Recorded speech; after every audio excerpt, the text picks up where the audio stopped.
Hello everyone. This is Islam Grade 11 Third Midterm Content. Lesson 22. Muslims of Sri Lanka. Page number 144 to 149.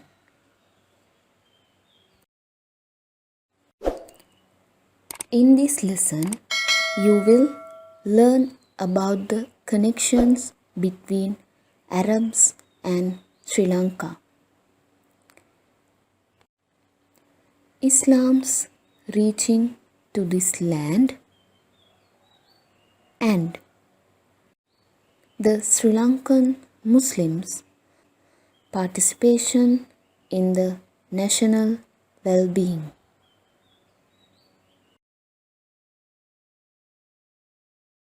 First, let us focus on the connection between Arabs and Sri Lanka. The location of Sri Lanka and the knowledge Arabs had on voyages made them established connections with Sri Lanka even before the Christian era. Though the exact period in which the connection between Arab traders and Sri Lanka started cannot be found accurately, historical evidences help to prove that the connections were from the distant past. Arab merchants traded in the Indian Pacific regions even before the advent of Islam. Since they were serving as agents for transporting goods from east to west, had known about the Ceylon. Arabs made Ceylon as a point for stopover as it is located in the trade route that connect west and east. The facilities such as harbors, the trade goods that were available in the towns adjoining the harbors, security facilities, food and drinking water amenities, dockyard facilities paved way to stop over in this country. Thus, Arabs from distant past had known about Indian Ocean and used to make sea journeys to the region. They also showed interest in making their settlements in South Asian and Southeast Asian regions. Prior to 310 AD, they used Sri Lanka as a zone to engage in trade activities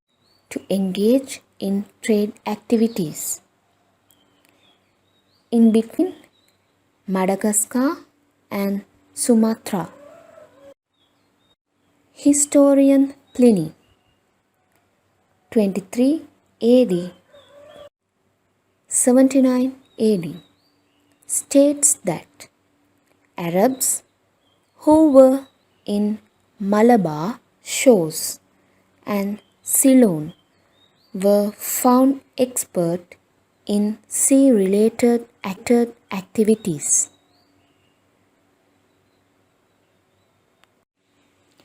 As per the description on map of Ptolemy 150 AD, he had gained the knowledge of this tiny island from the Arabs who had made voyages in the regions. However, as per the statements of Pliny, Arabs lived in large numbers in Malabar region, whereas only a small number of Arabs lived in Ceylon. These statements bear witness to the fact that the relationship between Arabs and Sri Lanka was very ancient, and it was before to the advent of Islam. Next, let us consider about the Islam's reaching to this land, that means to Sri Lanka. It was not specifically known when Islam reached to this country. However, there were ample of evidences showing the course that brought Islam to this land. In the later part of the life of Prophet Muhammad sallallahu alaihi wasallam, he sent the message of Islam to various parts of the world. The letters he sent were the proofs for it. Historians state that Prophet Muhammad sallallahu alaihi wasallam has sent epistles to eastern region too. Thomas Arnold, 1795 to 1842. English historian states that Wahab ibn Abi Habsa, a companion of Prophet Muhammad sallallahu alaihi wasallam, has carried the epistle of him to China. M.C. Siddilebbe, in his newspaper Muslim Nation, has published a news item referring to Prophet Muhammad sallallahu alaihi wasallam's companion Abu Habsa, same person Arnold mentioned. Both these evidences prove that Islam has reached this country even during the period of Prophet Muhammad sallallahu alaihi wasallam. The following incident, mentioned by historian Ibn Shahriyar in his Ajabul Hind, provides a clue that Islam might have been introduced in this country during the period of Caliph Umar radiallahu anhu. The Arab who had been living in the country heard about Prophet Muhammad sallallahu alaihi wasallam, and as the fact-finding mission, they sent a proficient person and another person to accompany him to Arabia. When these messengers reached Arabia, Prophet Muhammad sallallahu alaihi wasallam and his successor Abu Bakr radiallahu anhu had already passed away. Then he got to know about Islam from Caliph Umar radiallahu anhu and started to return to this island. On their way, he passed away in the shores of Makran, Pakistan. However, the assistants who accompanied him returned safely to the country and shared the information on Islam. The Arab coins that were discovered in the country were also proofs to show that Muslims lived in the country in the 2nd and 3rd centuries. Some tombstones found in our country is another set of evidences to prove the existence of Muslims in distant past. The tombstones of Khalid ibn Bagaya, planted in Hijri 337, was found in 1787. He was sent to preach Islam from Caliph of Baghdad.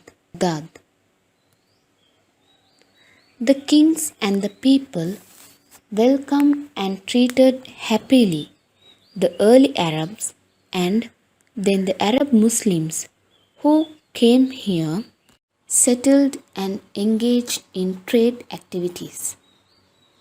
They made their dwellings and stores in the coastal belts as convenient to their export and import traders. The Arabs brought the kings and people good they wants.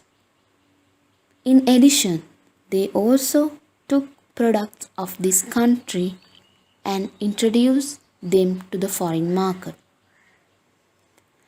Their transactions with the kings and the people was with much sense of responsibility and in good manners. They also provided medical and transport services. They never had the intention of plundering the wealth of the country or conquering the land. Hence, they did not find any difficulties for peaceful coexistence with the indigenous people who had totally aligned cultures. Due to the moral conducts of these early Muslims, they had the monopoly in the import-export trade. They also acted as advisors to the kings on the trade-related affairs. These Muslims won the hearts of people for their services to extent that they offered with women to marry and provided dedicated settlements. During the regime of Sinhala kings, Muslims were appointed as ministers and messengers too. Muslims of Sri Lanka, this country, initially started to settle in coastal area such as Colombo, Galle, Matara, and then gradually expanded their settlements in Kurunegala, Gampola, and central hill country regions.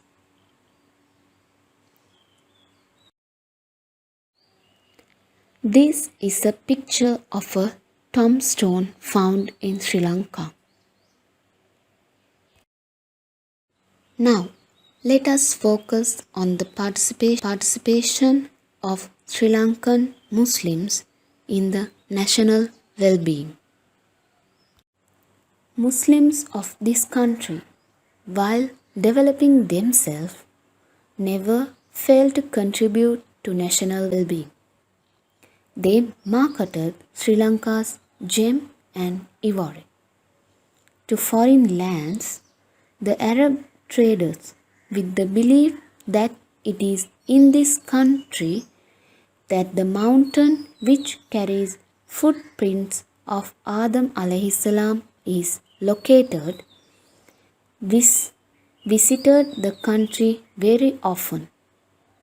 Their frequent visits made the country famous to others. Muslims' contribution to the economic development of this country too is also remarkable one. Their contribution through export and import trades the country earned foreign exchange. Then the people of this country started to manufacture such items which in turn increased the inland revenue. Muslims also contributed to the agricultural development. They themselves engage in agriculture. They developed the weaving industry by bringing weavers from foreign lands. Muslims also introduced the transport system called Tawalama and administer it. Muslims' contribution in politics of this country is immense. Professor S. Paranavidana verifies that fact presented by geologist Idrisi that 4 Muslims were appointed as trade advisors during King Maha Parakurambagu's rule 1153 to 1186 in Polonnaruwa period. Sri Lankan government sent a person who was in export-import trade as an envoy to Egypt. King Mayadunna sent Muslim as envoy to seek the assistance to King Zamorin of Kalikote in order to chase the Portuguese. Muslims not only brought the military assistance but also joined the army and fought the cause. Muslims also served as envoys of Kandyan kings. Muslims have served an administrative sector when British ruled the country. Muslims' contribution in the fight for the country's freedom, along with other communities, in the latter part of 19th century, too is noteworthy. British, who had divide and rule policy, attempted to bring rifts among Sri Lankan communities. However, Muslims leaders including D.P. Jaya joined hands with the majority community and strengthened the voice for the independence. It contributed to win the freedom easily. Muslims' voice also contributed to regain the independence in 1948, which we lost in 1815. Further, the contribution that Muslims of this nation rendered for the development of this country has been continuing through their participation in various sectors such as social unity, educational development, health, and international relationship.